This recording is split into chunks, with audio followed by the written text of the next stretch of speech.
Hello everyone, this is Board Games and Bourbon, and I'm Glenn Flaherty, your host as always. Thank you for being here. It's been a while, but we have two games we want to talk about. One is going to be Dinosaur Island Rawr and Write, and a Vengeance Roll and Fight. How you like those puns? No day drinking today though, just coffee in the cup. So really what I want to tell you about these games is they're a new breed of roll and write.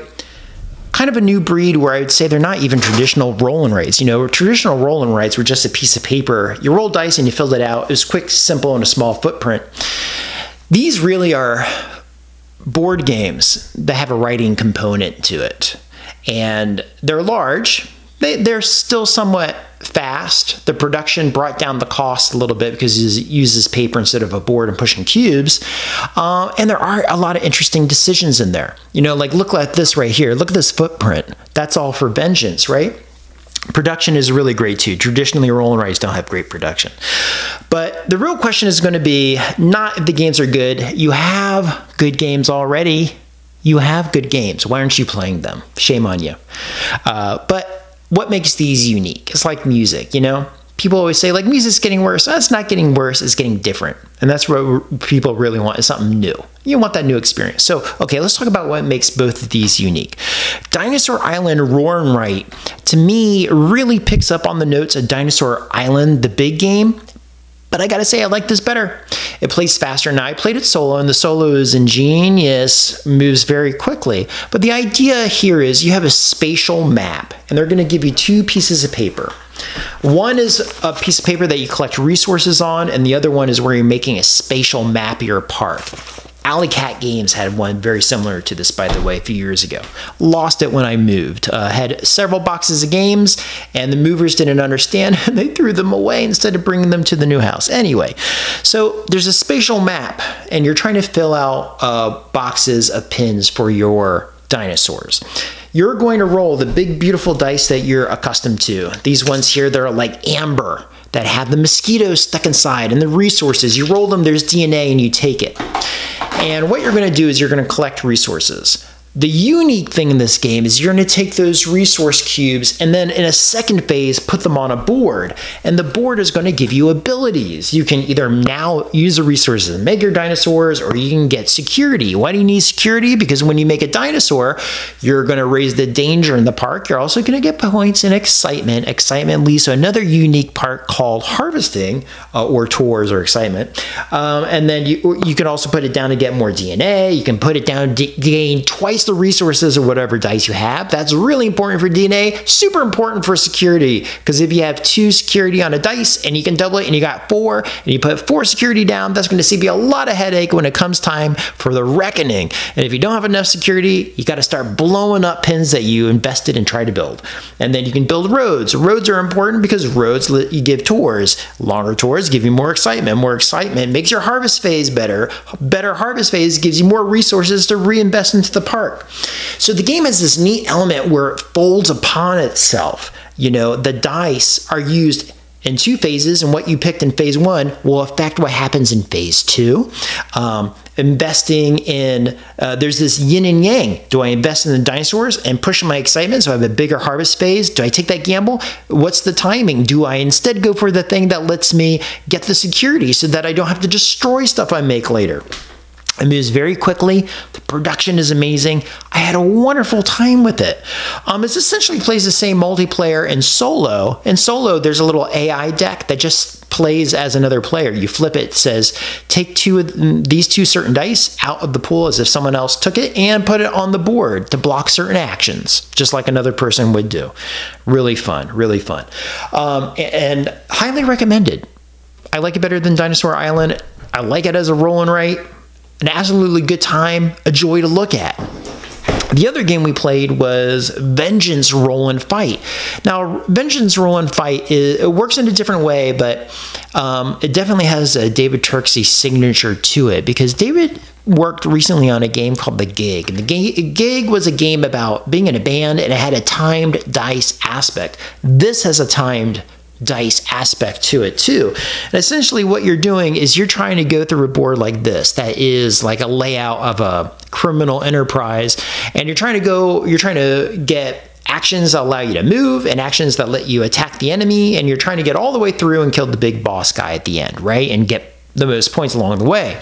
You have to roll dice to get combos to be able to do actions, to kill or walk or whatever, or activate, you know, healing or whatever. Okay, now the timed element comes into play because as you're rolling die, you can set them aside or they're bad dice. And when that occurs, because you can only have 4 at a time, you get to grab extra dice and put it into your hand from a general pool. But if you're taking the good dice out of the general pool, the other person might not get it, so they're racing to get the good dice too. Okay, so everyone's fighting for the pool of dice. And in the solo mode, you use like a 30, 45-second timer to act as another person. Now, this game also reminds me of a lot of Turksy, and I don't know if it's because of production or not, but like when I think it was called Roman Roll, when he did that, there was a lot of writing resources down and erasing resources and building and moving. So it's very ornate. David makes very ornate games. This production, though, I thought, and no fault of David. David makes great games. He had, where's that one? Tawan Tenitsu. This is absolutely brilliant. Another game by him. But the production here, I thought kind of didn't work. And I'll tell you why. One, the rule book is very small. It's only like 4 pages. But to have this brevity of rule set, it also missed on some clarity of what some of the situations do when you're rolling. Okay, now this game has a lot of writing stuff down, and then a lot of erasing things. Dinosaur Island is just write stuff and move forward. Like, you might get it, but then you cross it out because you used it. But here, it's moving forward, and then it's moving back, and then it's moving. So there's a lot more erasing and writing here. That was like his game Roll and Roam. Now, the thing I would say about this was there's a lot of bookkeeping in it. And it does emulate the game it's based upon, which is Vengeance, okay? So if you like that kind of game where you're moving around the board and doing stuff, this emulates that. If you're coming at this from not a place of being a Vengeance liker, I don't think you're really going to find it that interesting because what happens is the dice start out by giving you a lot of freebies, okay?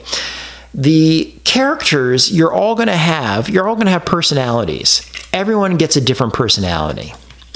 Everyone gets that person's starting abilities. Then everyone gets a unique board they walk through.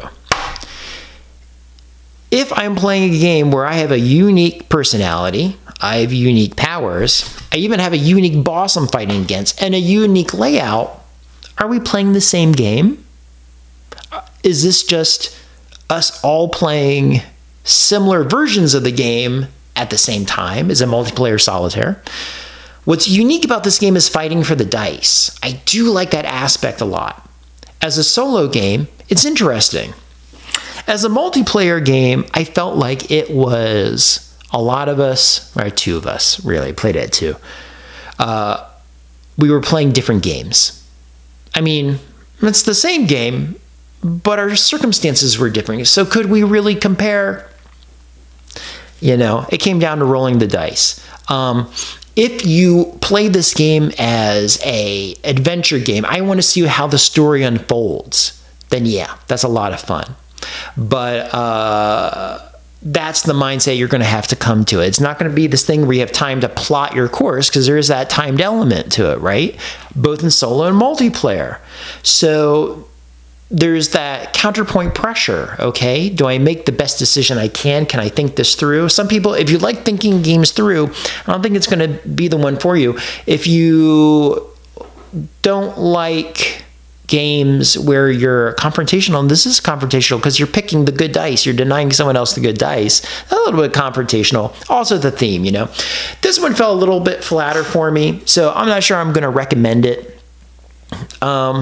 But it's not a bad game, and it has unique qualities. But I am going to recommend Dinosaur Island, Rawr and Write. That was fantastic from top to bottom. So again, I'm going to review Hadrian's Wall pretty soon too, and I'm going to revisit Roll Through the Ages. Fantastic game. Okay, so until then, friends, thank you so much. Be well. Happy Halloween.